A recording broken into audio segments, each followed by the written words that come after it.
छत्रपतींना बदनाम करण्याचं षडयंत्र काँग्रेसच्या माध्यमातून सुरू असतं असं मंत्री शिवेंद्रराजे भोसले यांनी म्हटलंय आणि काँग्रेसवर गंभीर आरोप केलाय। काँग्रेसनं छत्रपती शिवराय छत्रपती संभाजीराजे यांच्या कार्याला महत्त्व दिलं नाही असा घणाघातही शिवेंद्रराजे भोसले यांनी केला। तो काँग्रेस प्रदेशाध्यक्ष हर्षवर्धन सपकाळ यांनी शिवेंद्रराजे भोसले यांना प्रत्युत्तर दिलं। समाजामध्ये तेढ निर्माण करतात मुद्दामून राजकारणासाठी आणि मग दुसऱ्यांनाही करायचे की जातीवादी पक्ष आहे म्हणते हे खोटारडेपणा जो आहे हा आपण ओळखला पाहिजे।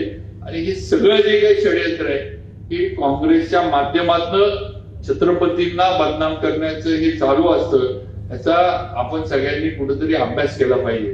शिवेंद्रराजे भोसले आणि उदयनराजे भोसले हे भाजपची री ओढत आहेत हे महाराष्ट्राचं फार मोठं दुर्दैव आहे। माझा शिवेंद्रराजे भोसलेंनाच उलटा प्रश्न आहे की आज जे त्या ज्या पक्षात आहे त्या पक्षाची विचारधारा कुठून आली आहे हे सगळ्यांना माहिती आहे। छत्रपती शिवाजी महाराजांच्या जिथं जिथं पाऊल खुणा उठल्या त्या ह्याला जेवढं महत्व दिलं तेवढं काँग्रेसच्या राजवटीमध्ये कधी झालं नाही हे आम्ही बघितले। आम्ही सुद्धा काँग्रेसमध्ये होतो।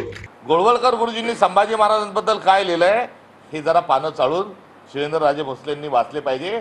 संभाजी महाराजांबद्दल अत्यंत घाणेरड अश्लील ज्या पुस्तकात लिहिलं आहे त्या पुस्तकाचं नाव बंच ऑफ थॉट आहे। आणि शिवेंद्रराजे भोसलेंना माझं थेट पुन्हा दुसरं एक आव्हान आहे की आपलं सरकार जे आहे त्यातून आपण राजीनामा द्यावा, कारण शिवाजी महाराज आणि संभाजी महाराजांचा सातत्याने अपमान करणारं सरकार आहे।